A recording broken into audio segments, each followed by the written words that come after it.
all that matters. If you achieve the objective, the art of negotiating is just how you achieve that objective. I want to switch and ask you some questions about climate, following up on Senator Udall. We talked about this in my office.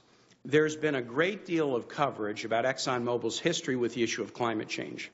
There was a recent two-part article, review of books, prepared by members of the Rockefeller Family Foundation and investigated by an independent team for the Columbia School of Journalism.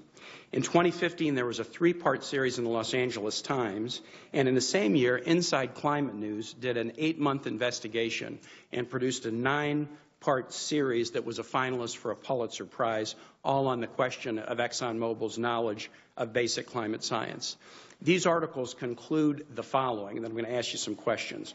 One, ExxonMobil concluded as early as the 1970s that pollution from CO2 released by the burning of fossil fuels was affecting the climate in potentially destructive ways. Two, despite this knowledge, ExxonMobil took public positions against the scientific consensus regarding climate science. Three, ExxonMobil funded outside organizations that publicly denied, downplayed, and obscured the scientific consensus. And four, ExxonMobil, despite claims to the contrary, continues to provide funding, if at a lower level, to outside groups that deny, downplay, or obscure this scientific consensus. Are these conclusions about ExxonMobil's history of promoting and funding climate science denial, despite its internal awareness of the reality of climate change during your tenure with the company, true or false? Senator, since I'm no longer with ExxonMobil, I'm in no position to speak on their behalf. The question would have to be put to them. I'm not asking you to speak on ExxonMobil's behalf. You were with the company for nearly 42 years? That is correct. And for the majority of your time, you were with the company in an executive and management position?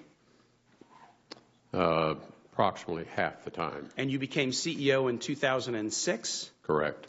So I'm not asking you on behalf of ExxonMobil. You've resigned from ExxonMobil. I'm asking you whether those allegations about ExxonMobil's knowledge of climate science and decision to fund and promote a view contrary to its awareness of the science, whether those allegations are true or false. The question would have to be put to ExxonMobil. And let me ask you, do you lack the knowledge to answer my question, or are you refusing to answer my question? A little of both.